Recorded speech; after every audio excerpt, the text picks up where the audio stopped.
La personne que vous avez au téléphone, monsieur, soi-disant de la Société Générale, c'est un arnaqueur, monsieur. Oh là là. Est-ce que vous pouvez bloquer votre carte bancaire, monsieur? Oui, tout de suite. Sur son temps libre avec son collectif, il piège les escrocs en les plaçant sur écoute. Ainsi, il peut prendre le contrôle de leurs appels. On va être dans les coulisses, eux, ils seront au courant de rien, la victime non plus. Pour eux, ça va être transparent.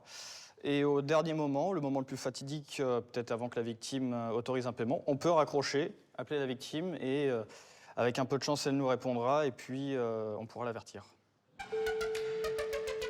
Et ça sonne. Donc là, c'est en direct. Ouais. Elle a décroché. Elle a décroché. Oui, bonjour. Il y a eu certaines fraudes sur votre compte en banque. J'aimerais régler cela avec vous. Dites-moi. Sur mon terminal, 3 000 € en Somalie. Est-ce vous? Non, non, non, pas du tout, pas du tout. Je me prépare à le couper. On va régler cela au téléphone si vous voulez bien. Ok. Bah, pas de ton et rappelez. Vous voulez régler ça? Allez.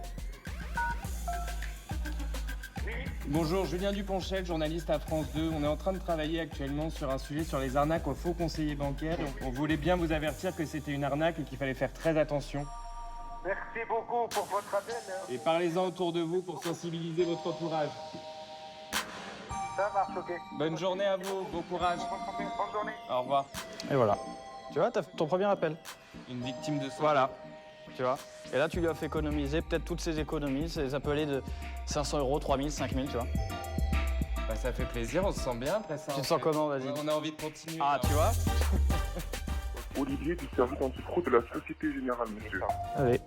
Bloquez votre carte bancaire et si vous recevez un appel d'un conseiller bancaire, vous ne décrochez pas, c'est de l'arnaque. Ok, c'est bon, ça marche. Voilà. Et parlez-en autour de vous, hein. Ça marche, oui, oui, oui. Ok, votre carte commence par 4973, finit par 1533, c'est bien ça? Exact, oui. Ah, là, il lui a donné son numéro de carte bleue, etc. Il a déjà tout. Donc, Coupe là quand même. Tu l'appelles toi? Allô? la personne que vous avez au téléphone, monsieur, soi-disant de la Société Générale, c'est un arnaqueur, monsieur. Oh là là. Est-ce que vous pouvez bloquer votre carte bancaire, monsieur? Oui, tout de suite.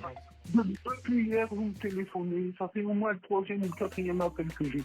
Je reviens de la caisse d'épargne, je rentre à l'instant et il n'y a rien du tout. Alors allez vous faire foutre, puis c'est tout. Ok, bah.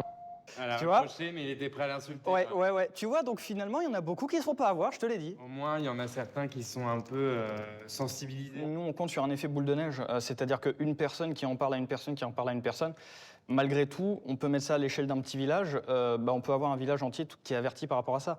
Donc au final, tout ce qu'on fait a un impact. Aussi petit soit-il, il y aura un impact et ça influencera énormément sur ce que les gens feront.